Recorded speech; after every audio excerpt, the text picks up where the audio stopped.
Écoutons ce qu'une maman que j'aimerais bien fourrax, russe, qui est aussi humoriste et qui se définit elle-même comme une milf russe, a à dire sur l'hygiène des Français. Et parfois, rien de mieux qu'un point de vue extérieur pour se rendre compte de nos propres défauts. Allez, on y va. On m'a dit aujourd'hui, ça doit pas être évident pour un Français de sortir avec une Russe. For sure, baby, for sure. Une Russe va t'apprendre des choses que beaucoup de Français ne savent pas faire. Elle t'apprendra que, par exemple, on ne marche pas avec les chaussures sales à la maison parce que c'est dégueulasse dehors. Tu marches dans les cacas de chiens parce que beaucoup de Français ne ramassent pas les cacas de leurs chiens. Alors là, je suis réellement d'accord avec ce qu'elle dit, puisque c'est vrai qu'une Russe, tout comme d'autres cultures, notamment des cultures asiatiques par exemple, ce qui est quand même la Russie, et un peu l'Asie d'ailleurs, mais ça c'est vrai que c'est quelque chose chez les Français qui est complètement incompréhensible, ce fait de garder ses chaussures à l'intérieur de chez soi, dans sa demeure, dans sa forteresse, dans son endroit privé. Sur le sol, c'est quand même assez dégueulasse. Effectivement, il y a des crottes de chiens, mais il y a aussi toute autre sorte, de choses vraiment sales, vraiment dégueulasses. Et le fait de garder ses chaussures à l'intérieur, c'est un non-sens absolu. Et dans d'autres cultures, notamment en Russie, ils ont compris ça et ils enlèvent tout simplement leurs chaussures avant de rentrer chez eux. Donc, quand tu rentres à la maison, tu enlèves tes chaussures. Ensuite, tu te laves les mains. Parce que beaucoup de Français ne savent pas qu'il faut se laver les mains quand on rentre à la maison. Il y a certains qui ont appris à le faire pendant le Covid. Il vaut mieux tard que jamais. On se lave les mains avant de passer à table et on se lave les mains avec du savon avant de... Aussi, Et oui, exactement. Alors ça aussi, c'est une autre chose. C'est vrai qu'il y a beaucoup de Français, j'en ai vu pas mal, qui, aussi, ne se lavent pas les mains dès qu'ils rentrent, alors qu'aussi, ils ont touché toutes sortes de choses. Il y en a qui prennent les transports en commun. Ils ont touché les bars des transports en commun, où ils rentrent du travail, etc. Et oui, quand ils rentrent chez eux, au lieu de se laver les mains avec du savon normal pour enlever, toutes les bactéries, toutes les choses qu'ils auraient pu toucher dans la journée, c'est vrai qu'il y en a beaucoup qui le font pas. Et il y a aussi beaucoup de Français qui ne se lavent pas les mains aussi avant de manger, alors qu'on est quand même le pays de l'art de la table, où on avait quand même des manières, des codes bien établis avant de manger. C'est vrai que c'est assez surprenant aussi de voir que beaucoup de Français ne se lavent pas les mains, et c'est quand même assez dégueulasse, hein. On va pas se mentir. Il y a une réputation quand même chez les Français où on dit de nous qu'on est dégueulasse, tu vois, un peu comme à l'époque du Moyen-Âge, des visiteurs, tout ça, mais il y a quand même un peu de vrai, surtout pour les chaussures à l'intérieur de chez soi, et puis se laver les mains quand on rentre chez soi ou avant de manger, etc. Ça, elle a complètement raison, la Russe, là-dessus. lave les mains avec du savon avant de... Aussi, Alors ça, c'était pas du tout nécessaire de sexualiser. Alors voilà, alors c'est vrai qu'après, si tu connais pas cette humoriste, moi je la connaissais pas, elle s'appelle Elena Nagepetian, donc c'est une Russe, mais qui a des origines, je crois, d'Azerbaïdjan, il me semble, et peut-être un peu Arménie, enfin, je sais plus exactement. Et c'est une Russe, en fait, qui habite en France depuis 13 ans, et qui est donc humoriste. Alors attention, déjà, l'humour féminin, c'est rarement, malheureusement, très fandard, hein. Ça a pas l'air de combler vraiment beaucoup de monde. Mais tu me diras, aujourd'hui, il y a quand même pas mal d'humoristes, déjà, qui sont vraiment éclatés. Il y en a beaucoup aussi chez les hommes, en fait, donc c'est plus vraiment, on va dire, un critère comme ça à dire. Mais c'est vrai que cette Elena qui se dit humoriste, elle a du succès, mais comme plein d'humoristes en 2026, c'est vraiment très surprenant parce que la majorité des humoristes, depuis un petit moment déjà, ont cessé d'être drôles et on sait même pas comment ils trouvent un public avec ce qu'ils disent, puisque ça n'a aucun sens, c'est même pas drôle, il y a pas de substance, enfin c'est vraiment très bizarre ce que là la scène des one man show, je trouve l'humour, ce qu'on appelle l'humour. Et donc elle n'échappe pas à la règle, cette Elena, mais c'est vrai que elle sexualise énormément de choses, et d'ailleurs c'est un de ses thèmes principaux. D'ailleurs elle-même se dit MILF, c'est elle qui se qualifie quand même de MILF. Alors ça peut prêter à sourire, etc., tu vois, mais MILF, il faut quand même pas oublier que ça veut dire maman que j'aimerais bien fourrer. Donc c'est quand même très sexuel, c'est quand même très explicite. Alors pourquoi pas en private joke, tu vois, en blague comme ça un peu privée, mais là quand même eh bien, se définir comme ça ouvertement, c'est vraiment parler de SEX très ouvertement. Mais tu me diras, ça va très bien en fait avec la société d'aujourd'hui, hein, une société décadente quand même. On est rentré dans une société assez où il y a de plus en plus de dégénérescence. Et vraiment là, ça va avec, puisque ça c'était un peu le dernier pilier, tu vois, puisqu'avant effectivement on parlait de SEX, on savait l'amener, il y avait un peu des subtilités, etc.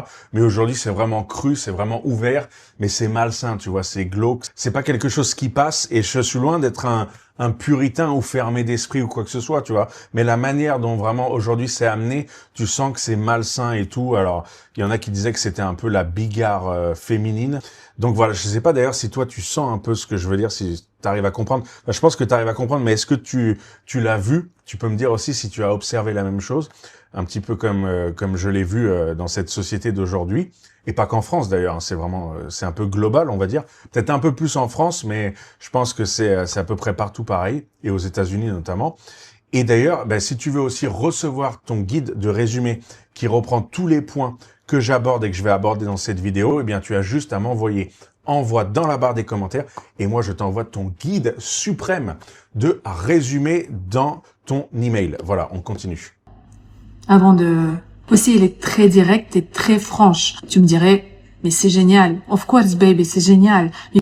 Voilà, tu vois, là, c'est vrai qu'en regardant la séquence, voilà, il n'y avait pas lieu d'être de faire cette transition comme ça, hardcore, qui vient de nulle part, alors qu'elle commençait sur une note assez légère et j'allais dire complètement différente. Donc elle est passée vraiment à un hors-sujet pour faire du hardcore, juste pour faire du hardcore. Et en plus, ça a même pas le mérite d'être drôle. À la limite, si le hardcore, un petit peu le choquant est drôle, pourquoi pas? Au moins, il y a un bénéfice, tu vois. Mais là, on est rentré vraiment dans cette ère, de hardcore où on va choquer, où on est ouvertement décadent pour être décadent.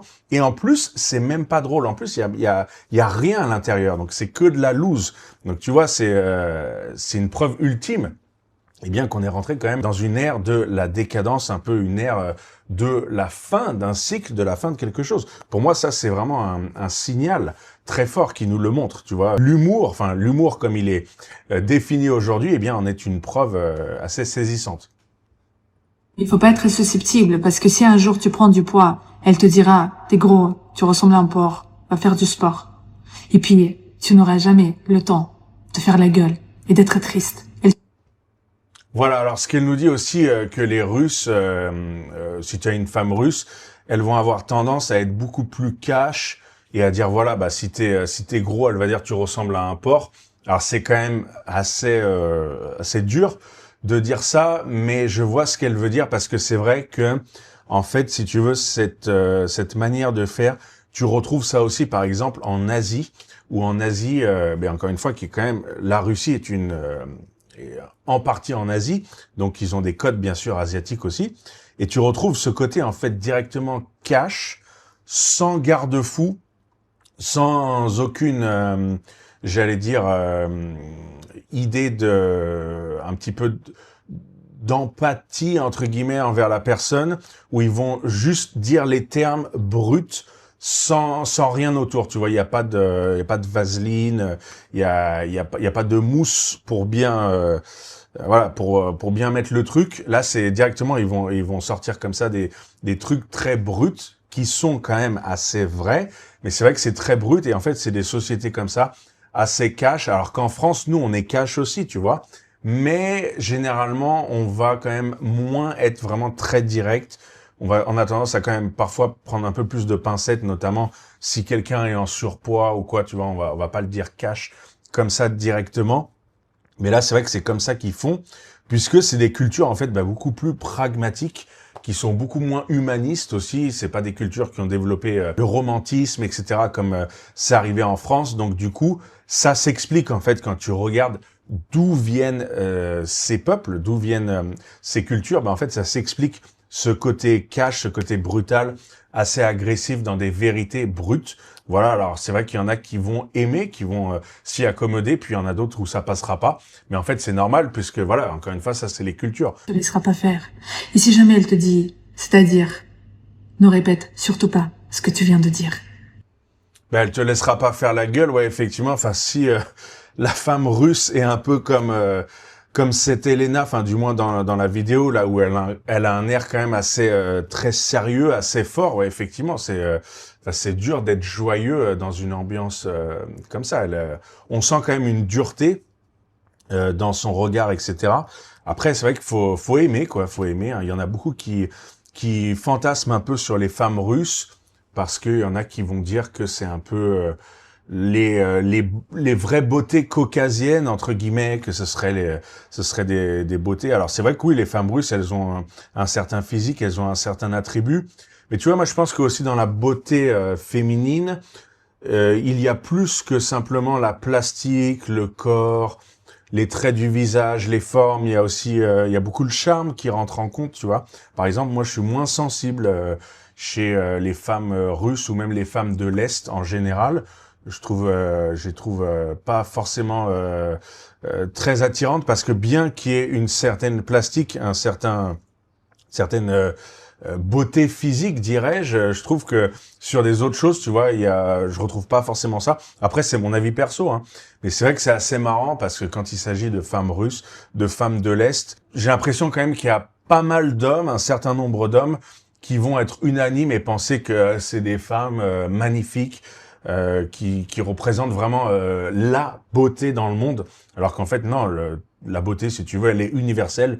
Tu peux avoir des femmes belles, des hommes beaux dans absolument toutes les cultures, toutes les ethnies, tous les faciès, tous les types, etc. Je pense pas que c'est cantonné uniquement aux femmes de l'Est, mais voilà, c'est vrai que ça fait fantasmer pas mal de mecs. Et du coup, je pense que c'est pour ça aussi, certainement qu'il y a pas mal de femmes russes ou de l'Est qui vont aussi en jouer de cet atout puisqu'elles savent qu'elles sont demandées, désirées. C'est toujours comme ça. Hein. C'est une histoire d'offre et de demande. Ça marche pour les objets, les marchandises, et ça marche aussi pour les humains en réalité. C'est une chance qu'elle te donne de changer de direction ou de t'échapper. Donc oui, c'est pas évident, hein. C'est passionnant et c'est pas pour tout le monde.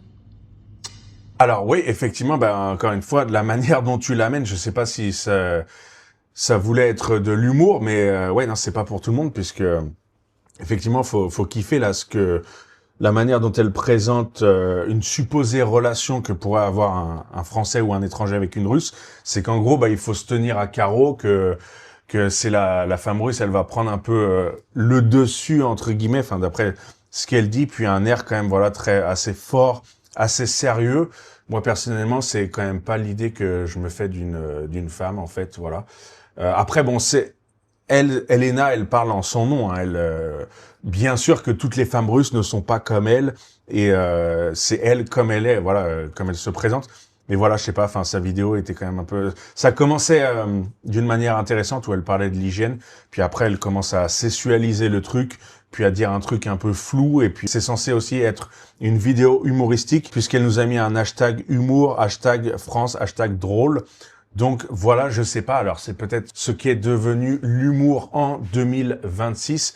D'ailleurs, dis-le moi dans les commentaires aussi ce que tu penses de l'humour d'aujourd'hui, si comme moi, tu trouves effectivement que ce n'est plus de l'humour, que c'est très souvent du trash, voire de l'insulte, de la dégénérescence, etc.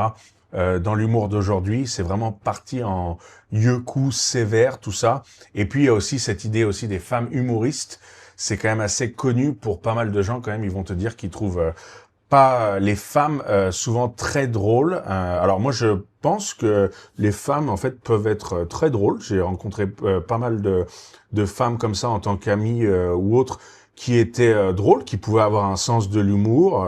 Voilà, ça peut totalement exister. Hein. Et puis l'humour, si tu veux, n'est pas forcément cantonné au masculin, à un mec. Il n'y a pas qu'un mec qui peut délirer. Alors après, c'est vrai que oui, un mec a tendance à plus avoir certains délires, peut-être un peu plus une certaine légèreté parfois, puis un certain type d'humour, l'humour trash, etc.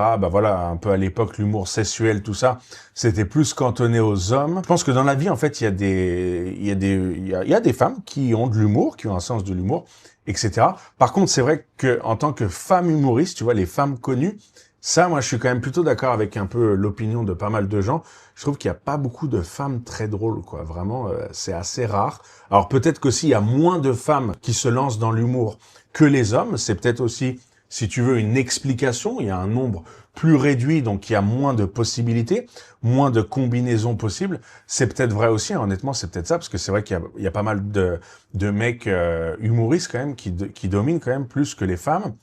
Mais aussi, si tu veux, ce qu'il faut retenir aussi, c'est que voilà, l'humour aujourd'hui, de toute façon, il y a plein de mecs qui font de l'humour, des one-man comme ça. On a ouvert les vannes pour tout le monde, mais la majorité, ils sont vraiment éclatés. Puis, il y a derrière, comme je te disais, aussi un truc malsain. C'est pas non plus qu'ils sont même plus drôles, mais c'est qu'ils sont malsains. Il y a un malaise, tu vois, chez eux, et ça va vraiment avec l'époque. Comme je te disais, ça, il y a aucun accident, il n'y a pas de surprise, il n'y a pas de secret. Tout est lié, en fait, et ça match, ça colle. Mais le plus inquiétant, bien sûr, eh bien c'est leur public. C'est le public qui vient payer comme ça, parfois pour se faire défoncer sur scène, insulter, machin, et en plus pour des trucs même pas drôles, et qui vient payer et qui rigole à ça. Alors ça, c'est quand même assez ouf, ça en dit très long. Puisqu'avant même de voir un système, de voir un humoriste ou quoi que ce soit, faut toujours regarder en fait pourquoi il marche, pourquoi il existe. Et pourquoi il existe, parce qu'il y a un public. Et s'il y a un public, la question qu'il faut se poser, il faut regarder sur le côté du public, que s'il y a un grand nombre qui kiffe ça, ça veut dire qu'il y a un truc dans la société, il y a un phénomène, tu vois. Et finalement, en fait, l'humoriste qui est sur scène, ou par exemple le politique qui est à la politique et qui est dégénéré, décadent, machin, s'il est là, c'est parce que il y a une foule, il y a quelque chose qui l'a permis, qui a ouvert le fait qu'il soit là, en fait. Il faut toujours voir les choses comme ça. On a tendance à être simpliste et à dire tiens, ça c'est aujourd'hui c'est éclaté, c'est plus comme c'était avant, mais il faut toujours se poser la question pourquoi ça existe, parce que très souvent, voire en majorité, il y a une foule, il y a un certain nombre de personnes qui sont demandeurs de ça, et du coup, ça existe, tout est lié, tout est interconnecté. Cela dit, en début de vidéo, elle a raison. C'est vrai que les Français devraient collectivement, tout simplement être plus propres, oui, enlever les chaussures avant de rentrer chez eux, se laver les mains, puis améliorer un petit peu l'hygiène quand même. Ça fait vraiment pas de mal. Et puis, quand je trouve que c'est des critiques, mais constructives de la part d'étrangers, c'est très intéressant de la part de personnes de point de vue extérieur à ce que l'on est. Ça doit être vraiment accueilli. Et en fait, toutes les cultures, tous les gens d'ailleurs, ont des choses bien qu'ils ont compris. Et tous les gens, toutes les cultures ont des choses aussi pas bien qui font mal. Donc en fait, il faut essayer bien sûr l'optimum pour être le mieux, pour être au top de sa vie et de sa forme. C'est quoi ? Je pense que tu as compris. C'est de prendre le meilleur de chaque culture, incluant ta propre culture, et de rejeter les choses mauvaises dans ta propre culture, et de rejeter bien sûr aussi les mauvaises choses dans les autres cultures. Comme ça, on arrivera à faire une bonne sélection, un bon choix, comme on ferait au marché. On va essayer de prendre les meilleurs fruits et légumes, t'as compris, pour bien manger, pour se faire plaisir dans l'assiette. Donc c'est un petit peu la même idée. Voilà. En tout cas, si tu as aimé cette vidéo, mets un like, dis-moi ce que tu en penses dans les commentaires. Et puis, si tu veux recevoir donc ton guide de résumé qui reprend tous les points essentiels de cette vidéo, tu as juste à m'envoyer envoi dans la barre des commentaires et moi, je t'envoie ça sur ton email. Et en attendant, je te dis à très bientôt pour une prochaine vidéo d'analyse et d'actu.